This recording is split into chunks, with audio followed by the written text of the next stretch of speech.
आदाब नाजरीन, आपके महबूब प्रोग्राम आदाब डॉक्टर में आप सबका इस्तकबाल। मैं आपकी मेज़बान Shagufta Yasmeen, one of the leading Unani medicine company Atiya herbs के फाउंडर, डायरेक्टर, प्रमोटर, हिंदुस्तान के सबसे मसरूफ़ और कामयाब तरीन हकीमों में से एक बेमिसाल शायर, बल्कि हम ये कहें कि फ़कीदुल मिसाल शायर, जो रोज़ाना माशाअल्लाह एक ताज़ा गज़ल आपकी समातों में रस के मानंद घोलते हैं, अपने बेशकीमती नुस्ख़ों के साथ, अपने कीमती नसाइह के साथ, ज़िंदगी के तजुर्बात के साथ रौनक अफरोज़ से स्टूडियो में इस प्रोग्राम को चार चांद लगाने के लिए मिलकर इस्तकबाल करते हैं। खुश आमदीद, पुरतपा, खैर मक़दम हकीम साहब। ज़रा नवाज़ी, शुक्रिया। तो नाज़रीन, आगाज़ करते हैं एक छोटे से क़स्से से, या फिर इंशाअल्लाह हकीम साहब की खूबसूरत सी गज़ल। एक औरत ने किसी आलिम से पूछा कि अल्लाह ताला ने या इस्लाम ने औरत को मर्द की अताअत का हुक्म क्यों दिया, क्यों पाबंद बनाया, मर्द को औरत की इताअत का पाबंद क्यों नहीं बनाया। तो आलिम दीन ने पूछा उस औरत से, तुम्हारे कितने बेटे हैं? उस औरत ने कहा 3 बेटे हैं। तो कहा कि अल्लाह ताला ने तुम्हें एक मर्द की इताअत का हुक्म दिया और 3 मर्दों को तुम्हारी इताअत का पाबंद बनाया। तुम्हारी इताअत किए बगैर, तुम्हारे साथ हुस्न सलूक किए बगैर, अच्छा मामला किए बगैर वो जन्नत में दाखिल नहीं हो सकेंगे। तो अब ये बताओ कि ज़्यादा पाबंद कौन है। इस पर औरत बोली कि मैं अल्लाह का शुक्र अदा करती हूँ इस्लाम की इस नेमत पर जो उसने औरतों को दी है। तो नाज़रीन, ये तो एक छोटा सा किस्सा था, और इस्लाम ने वाकई औरत को जो इज़्ज़त दी है, जो मकाम है, जो मर्तबा है, वो हम देखते हैं कि बहुत बाला है। अल जन्नतु तहत अक़दामिल उम्महात, ये पाक कहा है रसूल पाक सल्लल्लाहु अलैहि वसल्लम ने कि जन्नत जो है वो माँ के कदमों तले है। तो फिर जिस इंसान को जीते जी जन्नत मिल जाए तो फिर वो और क्या मांगे। आइए अब चलते हैं हकीम साहब से और उनसे दरियाफ्त करते हैं उनका इज़हार ख़याल, उनकी खूबसूरत सी गज़ल। गज़ल का मतलब पेश करता हूँ। इरशाद आली हकीम साहब। मुझ पे साकी का अभी जाम का हक बाकी है। वाह। मुझ पे साकी का अभी जाम का हक बाकी है, और कुछ गर्दिशे अय्याम का हक बाकी है। वाह। और कुछ गर्दिशे अय्याम का हक बाकी है। अपने जुर्मों की सज़ा काट के लौटा हूँ मैं। अपने जुर्मों की सज़ा काट के लौटा हूँ मैं। जुर्म नाकर्दा के इल्ज़ाम का हक बाकी है। वाह वाह, सुभान अल्लाह। जुर्म नाकर्दा के इल्ज़ाम का हक बाकी है। सुभान अल्लाह। हक जताते हैं बहुत शेख व ब्रह्मन मुझ पर। हक जताते हैं बहुत शेख व ब्रह्मन मुझ पर। ये भी सच्चाई है, असनाम का हक बाकी है। सुभान अल्लाह, कमाल। ये भी सच्चाई है, असनाम का हक बाकी है। और शेर देखे, उनकी तजलील का अब तक तो करम है मुझ पर। वाह। उनकी तजलील का अब तक तो करम है मुझ पर। आज तक लज्जत दुश्नाम का हक बाकी है। बहुत खूबसूरत। आज तक लज्जत दुश्नाम का हक बाकी है। और मक्ते का शेर, उस हवेली के भी एहसान बहुत हैं ए तूर। उस हवेली के भी एहसान बहुत हैं ए तूर। उस दरीचे का भी उस बाम का हक बाकी है। सुभान अल्लाह। उस दरीचे का भी उस बाम का हक बाकी है। मुझ पे साकी का अभी जाम का हक बाकी है, और कुछ गर्दिश अय्याम का हक बाकी है। बहुत शुक्रिया। सुधा जी फोन लाइन पर मौजूद हैं, जी बताइए।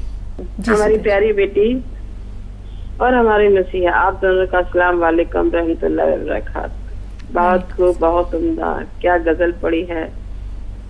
आपके कलाम हमारे दिल पर शहर बनकर छा जाते हैं, बहुत खूबसूरत होते हैं आपके कलाम। जी चाहता है आपकी जुआ से बार बार सुनते रहूं। सर, मेरा एक सवाल है।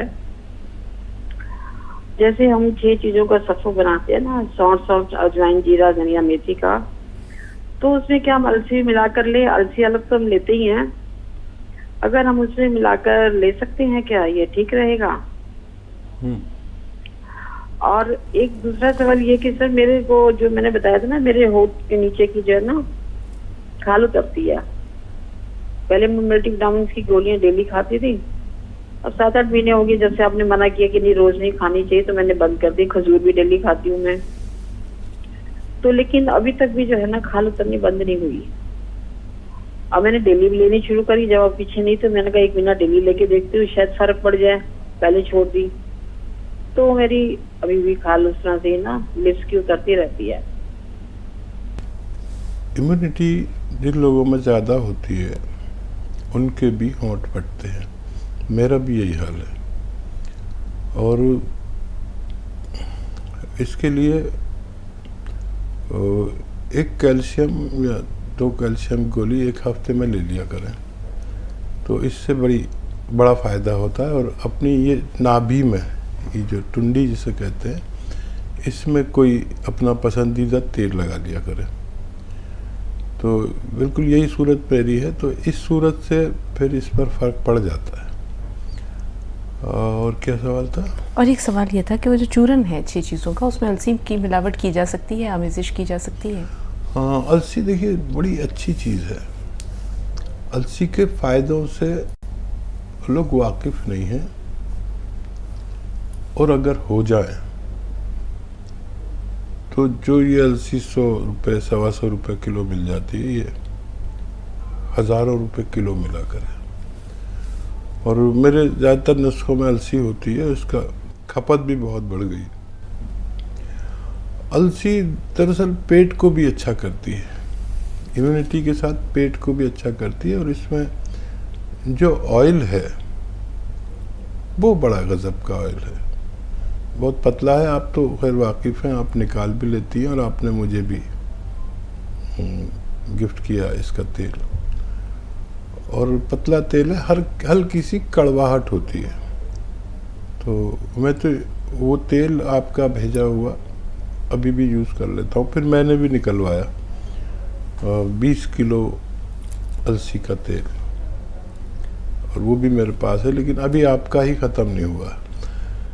तो जो शांदे लोग पीते हैं सर्दी के मौसम में, जब सीना जकड़ जाता है, नज़ला खांसी होता है, लेकिन उन जोशांदों में अलसी नहीं होती।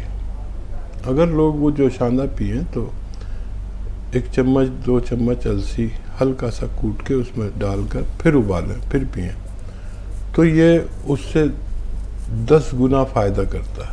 अलसी बहुत यानी गर्म तबीयत की है, लेकिन ऐसी गर्म नहीं है कि आपको नुकसान दे दे।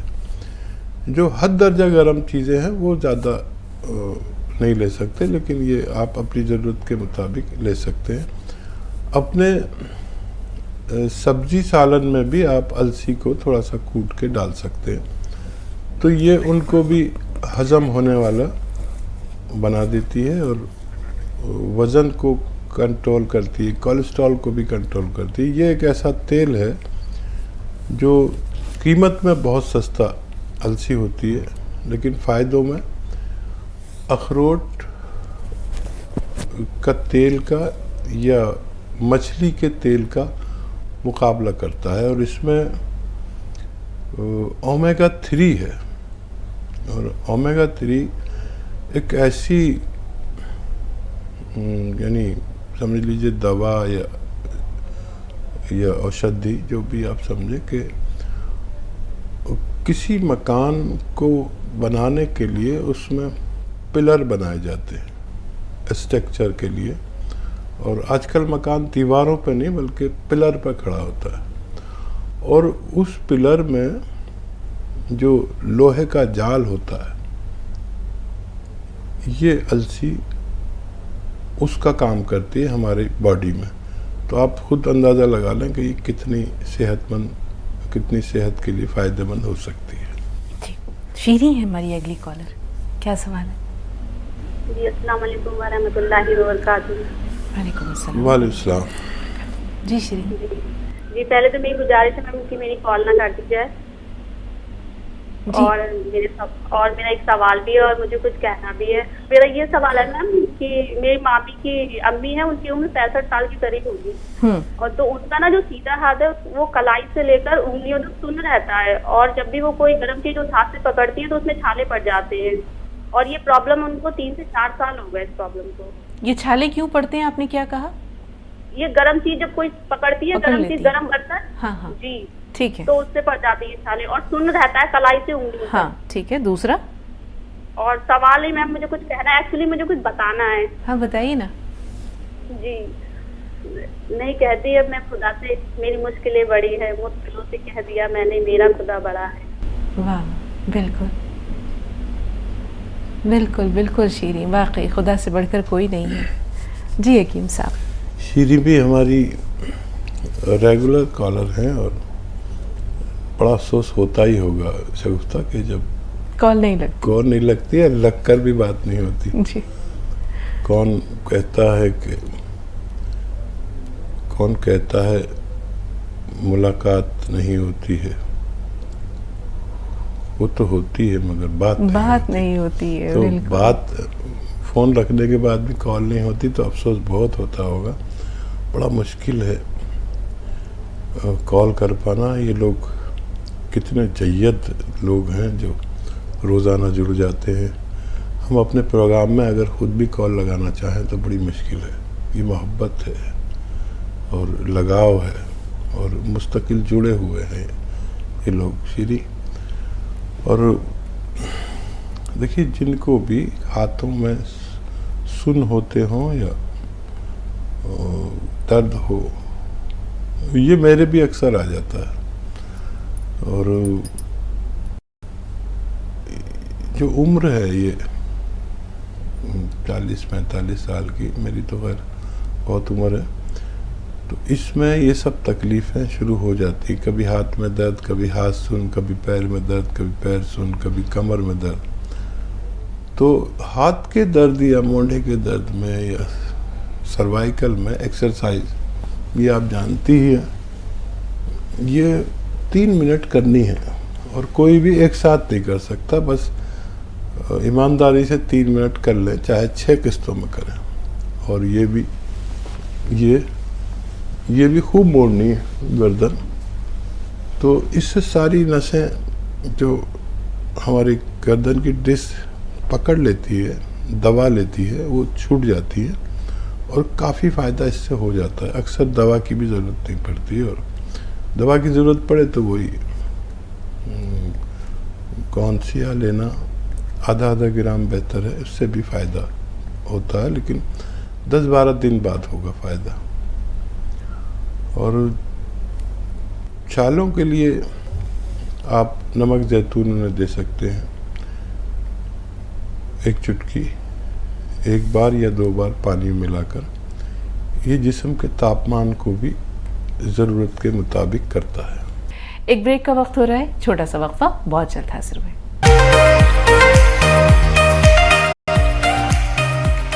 ब्रेक के बाद आप सबका इस्तकबाल और एक बार फिर पुरतपाखिर मक़दम हकीम साहब आपका तमाम नाज़रीन की तरफ से सर नवाजी, शुक्रिया। जी दिलशाद साहब, बताएं क्या सवाल है। अस्सलाम वालेकुम रहमतुल्लाहि व बरकातुहू। वालेकुम अस्सलाम व रहमतुल्लाहि व बरकातुहू। जी हकीम साहब, मैं आपकी शुक्रगुजार हूँ। आपका जो गुण किया, अल्हम्दुलिल्लाह अल्हम्दुलिल्लाह। अल्लाह आपको सलामत रखे, अल्लाह आपको तंदुरुस्त रखे, अल्लाह दोनों जहाँ की नेमतों से आपको नवाजे, और साथ में शुगुफ्ता बहन को भी। और मैंने पिछली बार भी कॉल किया था लेकिन मेरी बात पूरी नहीं हुई, और शायद वक्त की कमी से। लेकिन वही सवाल पर मैं आज बात कर रही हूँ, नमक जैतून के बारे में। मैंने मेरे बेटे को नमक जैतून मंगाया था, तकरीबन 3 माह हो गए। तो बीच में रमजान आ गया तो खाना छूट गया था। अब आपने उसके साथ कुटकी को कहा था, कुटकी कहीं नहीं मिली। अल्हम्दुलिल्लाह अब मैंने राजकोट से मंगाया, कुटकी मिल गई। लेकिन मुझे पता नहीं वो असली है या उसका जो नमूना है वो काली ब्राउन कलर की है और छोटी छोटी है, जैसे आप पीपले बताते हैं ना, इस टाइप की है, बारीक बारीक काड़ियों जैसी है। मुझे ये जानना है जैतून नमक कब तक उसका एक्सपायरी डेट है, कब तक मैं दे सकती हूँ। मेरे बच्चे को लीवर जॉन्डिस के लिए मैंने मंगाया था। आपने कुटकी को साथ में लेने कहा था कि कुटकी किस तरह लेना है, और मैं नमक जैतून अभी बहुत सारा बचा हुआ है, मैं कब तक उसे दे सकती हूँ। आप मुझे जरा इसका खुलासा करवाइए। आपकी तबीयत कैसी है बच्चे की? तबीयत अभी वो टेस्ट नहीं कराया क्योंकि जरा बिजी हो गया, अब बीच में छोड़ के कुटकी नहीं मिली। इंशाल्लाह मैं टेस्ट कराऊंगी कुटकी देने के बाद, थोड़े 1 माह के बाद इंशाल्लाह कराऊंगी। कुटकी किस तरह लेना है, या ये वही कुटकी होती है जो मैंने आपको बता रही हूँ, वही होती है? ये मुझे पता नहीं, मेरी बच्ची ने तो वहाँ से भिजवा दिया है राजकोट से। ठीक है, आप इसका नमूना भी बताइए। हाँ, दवाओं और का बैतुल बेहतर। कुटकी के बारे में मैंने अक्सर बताया है कि ये एक पहाड़ी जड़ी बूटी है जो बाहर से सफ़ेदी माइल होती है, हल्की सी सफ़ेदी सी लगती है और अंदर से काली सी होती है या हरी सी होती है। और जायके में अव्वल जब आप मुंह में रखेंगे तो कुछ भी ऐसा नहीं लगेगा कि कड़वी है, लेकिन जितनी देर मुंह में रखेंगे इतनी ही कड़वी होती चली जाएगी, यहाँ तक कि इतनी कड़वी हो जाएगी कि आपको थूकनी पड़ेगी। और बच्चे से कहें कि वो, या बच्ची से अपनी, या आप भी अगर जानते हो तो सेल फोन में सर्च कर लें कुटकी नाम से, तो उससे भी आप काफ़ी कुछ समझ सकते हैं। आजकल सेल फोन की आसानी है कि आप किसी भी चीज़ को सर्च करें तो वो आपको थोड़ा सा गाइड कर सकता है। और नक्कालों का तो कुछ नहीं पता है, लेकिन ये तकरीबन 2000 रुपये किलो आती है मार्केट में। मैं कीमत भी इसलिए बता रहा हूँ कहीं तो कुछ ना कुछ उससे मुनासबत हो जाए। काफ़ी महंगी है। हाँ, नहीं महंगी। अब वो खुराक के हिसाब से मैं जो भी दवा बताता हूँ, हाँ। तो लगती बहुत महंगी है। हाँ, लेकिन किलो के हिसाब से हम देख रहे हैं ना उसे। अच्छा, वो एक चुटकी कुटकी खानी है दिन में 2 बार, तो एक चुटकी 2 चुटकी यानी खानी है, तो ये अगर 2 बार खाएंगे तो 5 रुपये खर्च होंगे, 5-6 रुपये खर्च होंगे। तो खुराक के हिसाब से बहुत सस्ती होती हैं दवाइयाँ, और किलो के हिसाब से काफ़ी महंगी होती हैं। तो लगता है कि बहुत महंगी है, लेकिन वो चलती है सालों। अब कोई भी दवा, डॉक्टर, आप आज देखें कि एक एसिडिटी का कैप्सूल भी 10-20 रुपए का आता है। बिल्कुल। तो उस हिसाब से ये बहुत सस्ती पड़ती है। बहरहाल इसे एक चुटकी लेना है, और बच्चे की रंगत, जॉन्डिस, ये वो सब थोड़ी निखर जानी चाहिए। और आपको बेशक अल्लाह ही ने फ़ायदा दिया, और उसका शुक्र अदा मैं भी करता हूँ, आप भी करें, कि गौनसिया से आपको फ़ायदा हो गया। जी, समीना है लखनऊ से। क्या सवाल है समीना? अस्सलाम वालेकुम। वालेकुम अस्सलाम रहमतुल्लाह। जी, मेरी सास को कई सालों से पेट की दिक्कत रहती थी, कभी कभी लूज मोशन हो जाते हैं फिर उनको, लेकिन अब उन जो है 3-4 साल से ये हो जाता है कि जैसे पूरे दिन में 4 बार में पेट साफ होना, और 4 बार जाती हैं, और उससे पहले, होने से पहले भी वीकनेस होती है, और करके आने के बाद भी वीकनेस होती है उनको। कह रही अजीब सा सर, पेट, कमजोरी सी होने लगती है होने से पहले, और बहुत दिक्कत के साथ फिर वो उनका मोशन होता है। ठीक है। और जी, और उनको वही सर में जैसे घबराहट, कहीं सर में अजीब सा होता है, पेट में अजीब सा होता है, और कहीं उससे पहले लेटना पड़ता है हमको, जैसे लेट जाते हैं एकदम। और 83 इयर्स उनकी एज हो गई। कितनी एज हो गई? 83 इयर्स। अच्छा, जी, ठीक है जी। हकीम साहब जी, ये उम्र की भी नकाहत है, और इसके लिए आप नुस्खा ले लें। अगर पेट ठीक रहेगा तो बहुत राहत रहनी चाहिए। और सौंफ,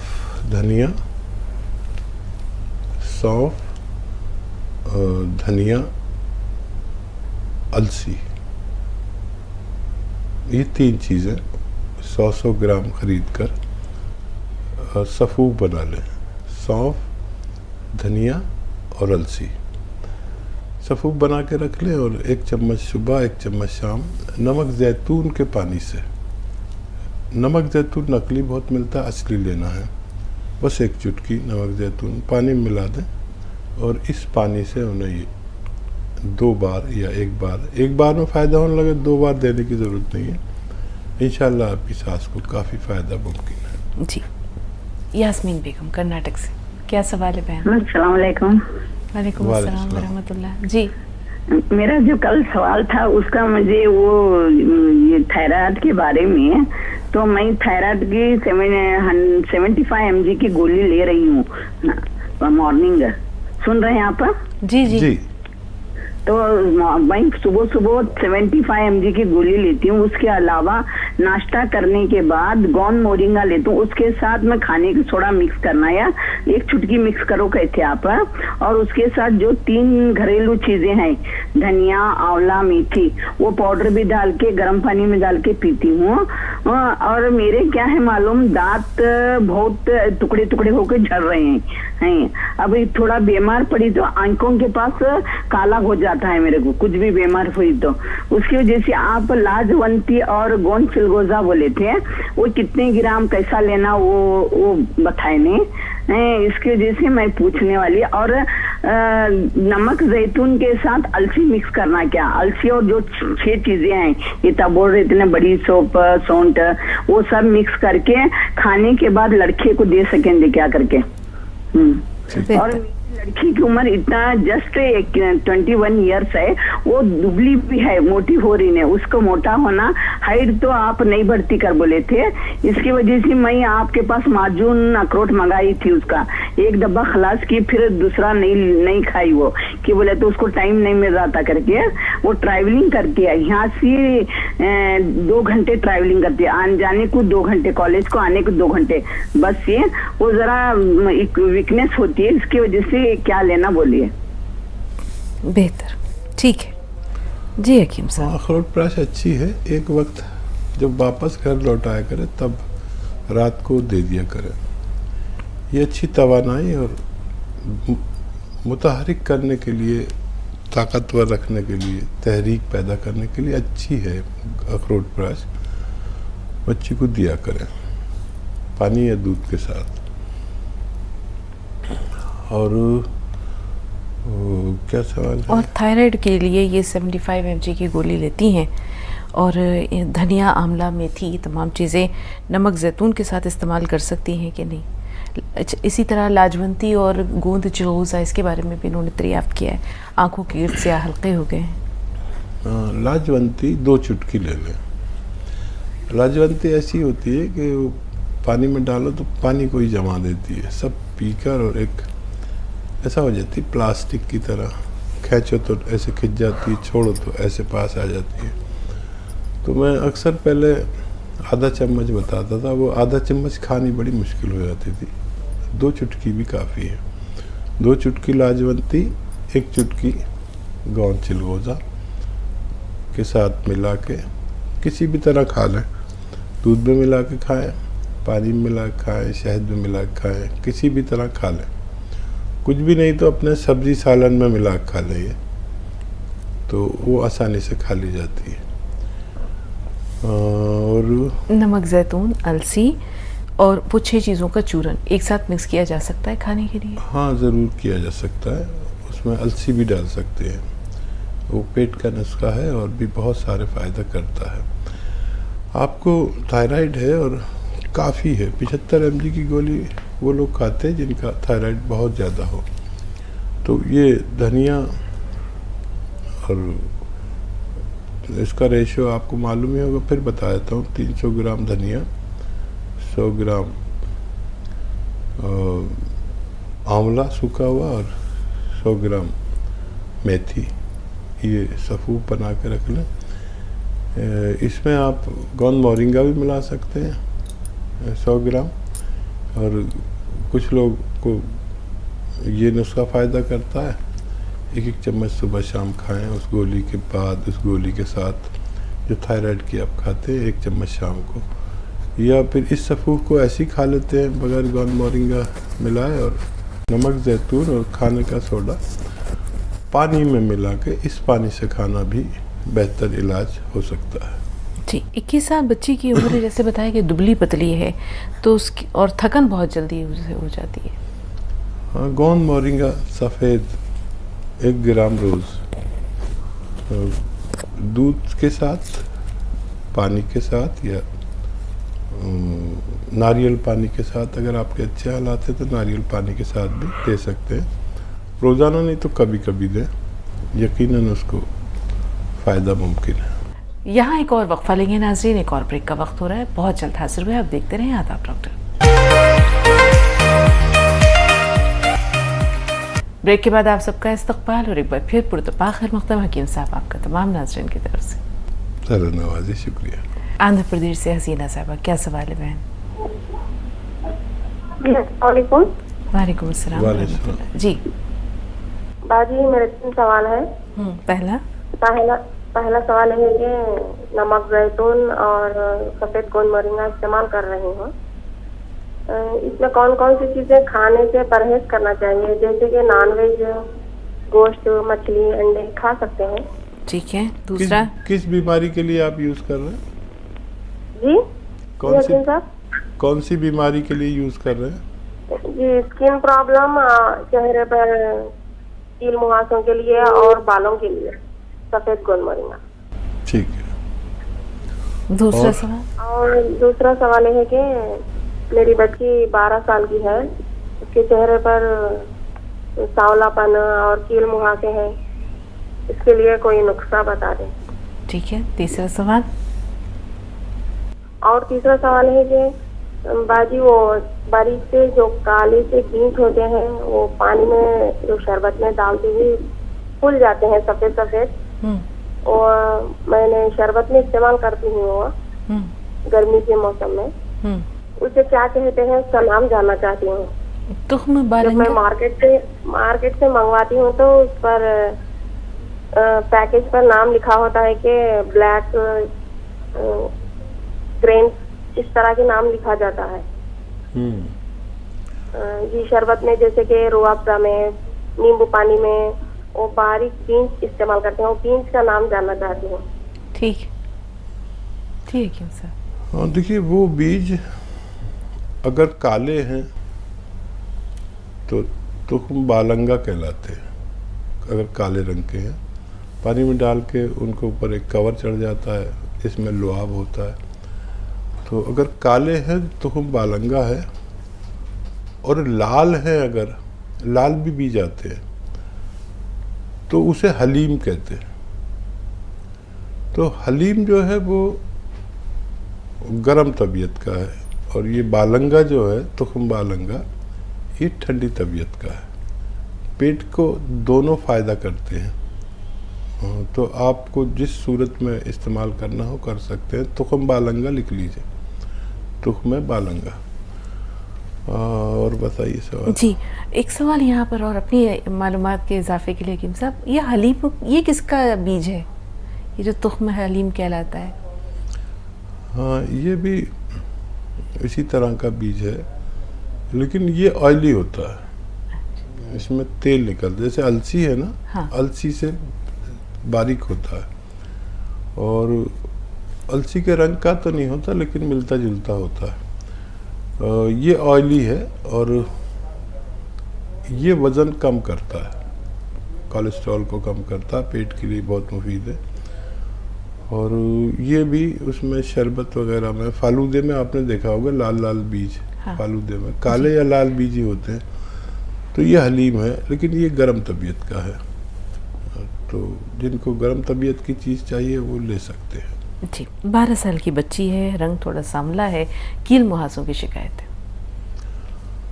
हाँ, ये आंवला, धनिया और गोंद मोरिंगा, आंवला, धनिया,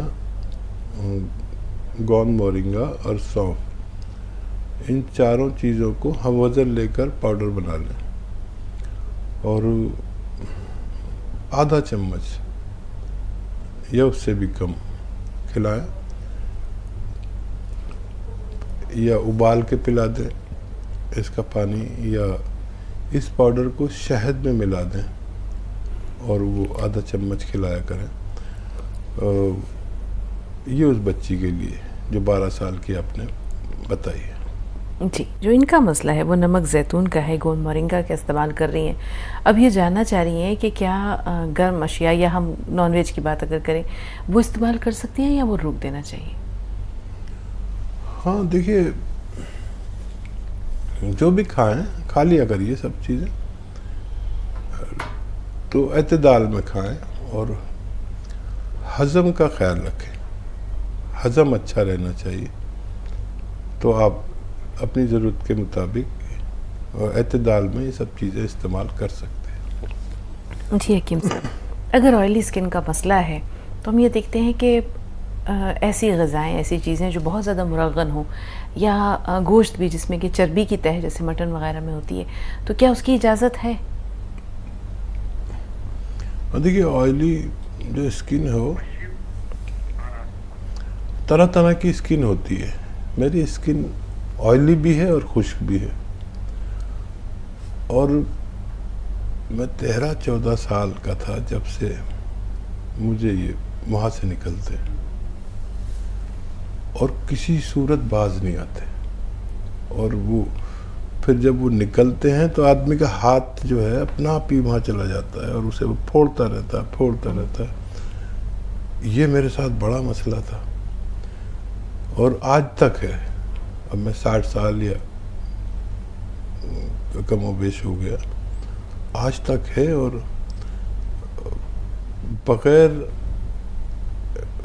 नमक ज़ैतून खाए मेरे मुहासे शांत नहीं होते। तो ये जो सारे तजर्बात मैं शेयर करता हूँ कि जिस आदमी को बचपन से ये प्रॉब्लम है उसको भी फ़ायदा हो जाता है। यानी मैं आज भी, मतलब बुढ़े आदमी को तो नहीं निकलने चाहिए, लेकिन निकलते हैं। नमक ज़ैतून एक चुटकी खा लो तो 3-4 दिन आराम रहता है। तो ये नमक ज़ैतून खून साफ़ करने के लिए, और स्किन भी मेरी अजीब है, ऑयली भी है और खुश्क भी है, और मेरे लिए भी बहुत फ़ायदेमंद साबित हुआ ये नमक ज़ैतून। और जिसम में जो हिद्दत है वो आज तक बरकरार है, तो हिद्दत को कम करता है, खून को साफ़ करता है। जी, लेकिन आपका चेहरा माशाल्लाह साफ शफाफ है हकीम साहब, कोई दाना नहीं, कोई मुहासा नहीं, कुछ भी नहीं। नहीं, अगर मैं वो नहीं लूँ तो जो फिर मैं आपको राज बता रहा हूँ, हाँ, तो बहुत सारे दाने निकल जाते हैं, और वो किसी दवा से ठीक नहीं होते सिवाय नमक ज़ैतून के। बिल्कुल, तो नमक ज़ैतून बहुत आबे हयात है चेहरे के लिए, गोंद मोरिंगा के साथ साथ। मुबशिर भाई, इस्तक़बाल है आपका। अस्सलाम वालेकुम। वालेकुम अस्सलाम रहमतुल्लाहि व बरकातहू। जी हकीम साहब, मैं 1 महीने से ना नमक ज़ैतून और अलसी खा रहा हूँ, जिसके मतलब ये पेशाब में बहुत जलन हो रही थी, और 1 महीने से मतलब अभी कम हुआ है, मगर अभी मतलब पूरा जड़ से नहीं गया है, और बहुत मतलब तकलीफ से हो रहा है पेशाब जो हो रहा है। ठीक है। और देखिए, जो नमक ज़ैतून है 3-4 महीने चलता है, और इसको और भी बेहतर अगर करना चाहें तो इसमें अलसी में 2-3 चुटकी ये लाजवंती भी मिला सकते हैं, और फ़ायदा नज़र आ रहा है आपको तो अपने उस वक्त तक अच्छा हो जाना चाहिए। अगर ज़रूरत पड़े तो नमक ज़ैतून की खुराक बढ़ा भी सकते हैं। जिस खुराक से, जैसे 1 चुटकी लेते हैं तो 2 चुटकी भी ले सकते हैं। जिस खुराक से आपकी तकलीफ़ कम हो जाए उतनी खुराक आप ले सकते हैं। एक ब्रेक का वक्त हो रहा है, छोटा सा वक्फा, बहुत जल्द हाजिर हुए।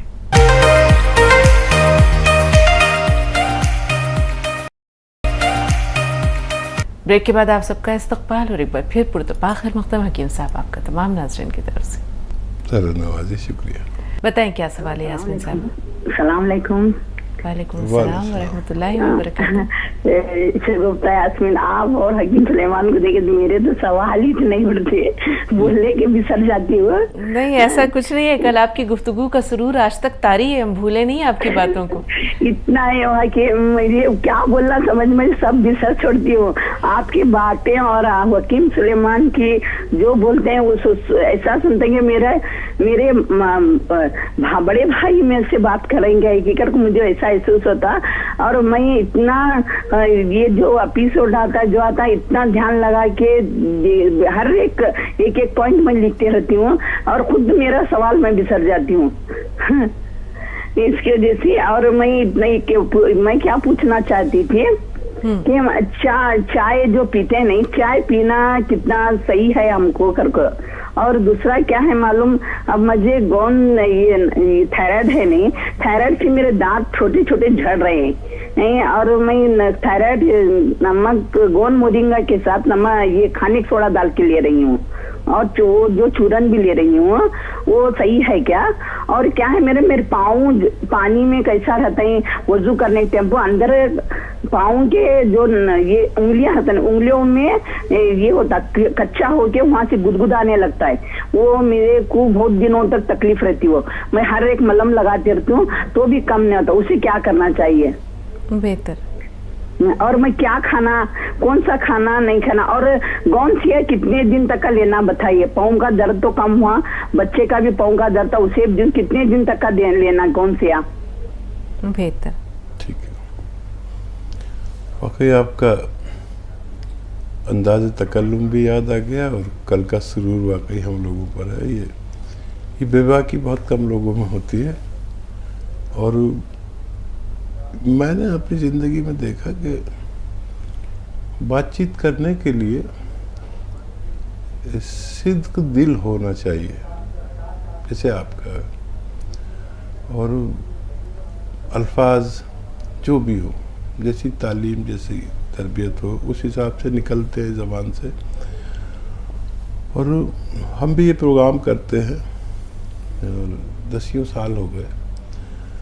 तो बड़े बड़े जो आलिम फाजिल विद्वान और टेलीविज़न के जय्यद लोग हैं, वो पहले ये समझते थे कि ये एक स्क्रिप्ट है। मुझे नहीं पता था, लेकिन मुझे शगुफ्ता ने बताया कि फलां साहब कह रहे थे कितनी टाइट स्क्रिप्ट है। और आप यकीन करें, जब हम ये प्रोग्राम करते हैं तो हमें ये नहीं पता होता, मेरी और शगुफ्ता की मुलाकात भी नहीं होती। कभी वो उस स्टूडियो में, कभी मैं इस स्टूडियो में, कभी यहाँ एक साथ। लेकिन हम प्रोग्राम से मुतालिक बात ही नहीं करते कि क्या करना है। और लोग अपने प्रोग्राम करते हैं तो पूरी स्क्रिप्ट होती है और लिखा हुआ चलता रहता है सामने। ना हमारे पास कभी लिखा हुआ चला, ना हमने कुछ तय किया।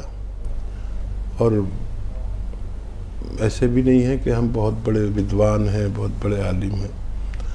तो किसी को भी बात करने के लिए सच्चा दिल और अल्लाह से मदद।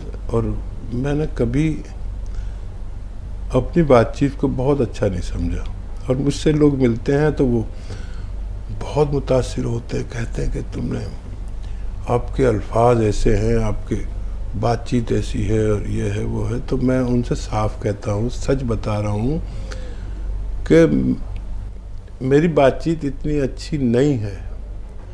और मैं जब भी आप लोगों के सामने पेश होता हूँ तो यकीनन मेरी मदद अल्लाह करता है, वो आपको इत्मीनान बख्श जवाब दिलवा देता है। वरना मैं वैसे ज़िंदगी में ऐसा नहीं हूँ कि मैं लोगों को अपने बात से, अपने कलाम से मुतमईन कर सकूँ। तो ये जो आपकी लहजा और अंदाज़ तकल्लुम और अपनी बात को कहने का तरीका है, उसमें बेबाकी है। तो हम बेबाकी से शुरू कर देते हैं, और ना कोई स्क्रिप्ट, कभी नहीं। ये नुस्खे जात जो मैं आपको बताता हूँ, तो ये मैंने कहीं लिखे हुए नहीं है, ये मेरे मुजर्रब है। अच्छा, जो मुजर्रब चीज़ें होती हैं वो लिखने की चीज़ नहीं है। अब जैसे आप रोटी बनाती हैं, सालन बनाती हैं, तो आपने कहीं लिखा हुआ नहीं है कि कैसे बनाना है। सब्जी आई, गोश्त आया, आपने जल्दी से उसे भूना और अंदाज़े से ही ऐसे चम्मच डाला, इतना नमक ऐसे फेंक दिया ऊपर से, और मिर्चें यूँ और ये करके वो खाना इतना जाएगा, जबकि लिखा हुआ कुछ नहीं है। मैं भी दवाइयों के बारे में ऐसा ही हूँ जैसे आप खाना बनाती हैं। तो जो आपके मुजर्रबात हैं वो आप लिख के करेंगे तो बेकार है। ये तो अपने तजर्बात होते हैं। और बहरहाल इनके सवाल, हाँ बिल्कुल हकीम साहब, पहला सवाल तो इनका जो है वो गोंसिया के बारे में था कि गोंसिया कब तक इस्तेमाल करना है। इसी तरह इन्होंने मरहम का जिक्र किया है कि मरहम कब तक लगाना है। अच्छा देखिए, जो आपको गोंसिया से फ़ायदा हुआ है और वो जो आपके तलवों में एक अजीब एहसास है, जैसे गीलापन या परेशानी जो भी, वो उसी मर्ज़ का बचा हुआ रूप है। जो दर्द को तो आपको फ़ायदा हो गया है, लेकिन अभी भी आपकी नर्व यानी नसें कमर में दबी हुई हैं, थोड़ी सी मामूली सी, उनमें स्ट्रेंथ आना बाकी है। गौनसिया आप 3 महीने 6 महीने या उससे भी ज़्यादा खा सकते हैं। बस ये कर सकते हैं कि पहले 2 खुराक खाते थे, अब 1 खुराक खा लिया करें, तो लगातार उस बीमारी पर चोट पड़ती रहे तो ये आपके पैरों की तकलीफ भी जा सकती है। और मरहम या तेल या ये ऑइंटमेंट, इनसे कभी कुछ फ़ायदा नहीं होता। मेरा ज़ाती तजर्बा है, घुटने में दर्द है, तेल लगा लिया, ये बाम वो बाम, कुछ नहीं होने वाला। अंदर की तकलीफ़ अंदर की दवा खाने से ही अच्छी होती है। लेकिन ये अमल बहुत अच्छा लगता है कि मेरे सर में दर्द हुआ, मैं घर पहुंचा, मैंने बीवी से कहा मेरे सर में दर्द है बहुत, तो बेचारी जल्दी से अपने कोई तेल लेके आई, मालिश करनी शुरू कर दी। बहू आई, उसने मुझे एक टैबलेट दे दी सर दर्द की, मैंने वो खा ली। बीवी मालिश कर रही है, वो ऐसे आधा 1 घंटा गुजर गया। तो फ़ायदा किया दवा ने, लेकिन ये जो मोहब्बत है इसको कबूल करना पड़ता है कि ये तेल मालिश से फ़ायदा हुआ, लेकिन तेल मालिश से कुछ फ़ायदा नहीं होता। चाहे पैरों में हो चाहे सर में हो, खाने की दवाई से फ़ायदा होता है। जी कीप साहब, थायराइड की वजह से उनके दांत भी झड़ रहे हैं, ये क्या ऐसा होता है कमज़ोर होकर, या वो घिस कर छोटे हो रहे हैं और झड़ रहे हैं? देखिए, एक उम्र दराज है ना, ये उम्र तो नहीं बताई, अंदाज़तन 50 से ऊपर। तो इस उम्र में और इस मर्ज़ में हमारा जिस्म का शिराज़ा बिखरता है, बाल अजीब हो जाएंगे, गिरने लगेंगे, जिस्म अजीब हो जाएगा, मसूड़ों पर भी दांतों पर भी असर पड़ता है। लेकिन दांतों और मसूड़ों के लिए 1 या 2 टैबलेट या कैप्सूल, जो भी मल्टीविटामिन्स विद कैल्शियम से भरपूर मल्टीविटामिन्स 1 हफ्ते में 2 बार ज़रूर खा लिया करें, तो वो जल्दी गिरने से बाज रह सकते। मेरा तो चाय पीने का तरीका ही अलग है। आपको तो आपने तो देखा भी होगा कि एक बड़ा कप, इतना बड़ा, वो चाय से भरा ही रहता है, दिन हो या रात हो। और मैं चाय ऐसे ओवन में डालता हूँ, गरम की, और 2-3 घूंट लिए और रख दी। ये मेरा पूरा दिन और पूरी रात सिलसिला रहता है। और सुबह उठते ही चाय पीता हूँ, सब सोते हुए होते हैं, सबसे पहले चाय बनाता हूँ। इतने में बैतुल खला आ जाता है, इतनी देर में बैतुल खला जाता हूँ, चाय बन के तैयार हो जाती है, सिम पे कर देता हूँ। चाय के ख़िलाफ़ नहीं बोलूँगा मैं। आपको चाय जब तक परेशान ना करे, जब तक अपनी ज़रूरत की चाय पी सकते हैं। मैं गांव में, मेरा गांव है बुगरासी, बुलंदशहर यूपी में बुगरासी। मैं वहाँ एक इतने मामूली होटल पर बैठता हूँ, उसकी मुझे चाय पसंद है, और मैं बैठता हूँ तो फिर चाय किसी और की नहीं बनती। कोई भी आए, कोई भी कौम का हो, कोई भी आए, वहाँ अगर आएगा चाय का ऑर्डर देगा तो फिर वो कहता है अब चाय इनकी तरफ से पियो, उसका पेमेंट मैं ही करता हूँ। घंटे 2 घंटे बैठता हूँ, जितना भी लोग आएंगे चाय वो मेरी तरफ से पिएंगे। तो चाय के ख़िलाफ़ कुछ नहीं कहूँगा, आप अपनी ज़रूरत के हिसाब से चाय पी सकते हैं। जी, गेंद आपके पाले में डाल दी है, आपके कोर्ट में है। हम मौका मिला कभी यकीन साहब ज़िंदगी में, इंशाल्लाह आने वाले दिनों में, अबुल कलाम आज़ाद साहब ने गुबार ख़ातिर उनके ख़ुतूत का मजमूआ है, उसमें चाय पर बड़ा खूबसूरत एक मजमून लिखा है चाय के बारे में। ज़िंदगी रही इंशाल्लाह तो कभी हम दोनों मिल करके उसका जायज़ा लेंगे, उस पर गुफ्तगू करेंगे कि चाय होनी कैसी चाहिए, बननी कैसी चाहिए। उन्होंने बड़ी नुक्ताचीनी की है हम हिंदुस्तानियों के चाय बनाने के तरीक़े पे। वो चाय पिया करते थे वाइट जैस्मिन नाम था उस चाय की पत्ती का, और कहते थे कि चाय तो इस तरह बनती है, ये क्या उसमें दूध भी डाल दिया, उसमें चीनी भी डाल दी, पत्ती भी, ये मलगूबा बन गया, चाय ऐसे नहीं बनती है। तो बताएंगे कभी आपको कि चाय कैसे बनती है। फिलहाल कमाल भाई आपसे मुखातिब हैं। कमाल भाई हमें सुन पा रहे हैं? कमाल भाई आपसे राब्ता है? ऐसा लगता है राब्ता नहीं रहा। इरम आप फोन लाइन पर मौजूद हैं?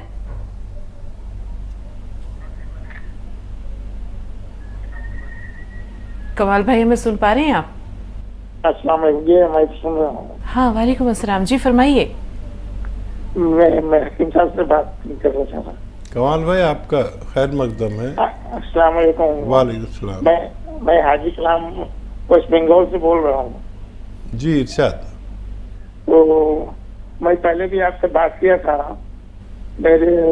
मुझे वो हार्ट का शिकायत था, आपने मुझे वो नुस्खा बताया था, वो अदरक का रस, लहसुन का, नींबू का और वो जैतून का सिरका। जी जी। तो मैंने उसको पिया, पीने के बाद वो 4 महीना करीब पिया था मैंने। मेरी ट्रीटमेंट हो रही थी एम्स में, तो मुझे बहुत फायदा हुआ, लेकिन वो डॉक्टर को बोलते थे कि तू हमारा चेक कराओ, लेकिन वो चेक नहीं कराता था।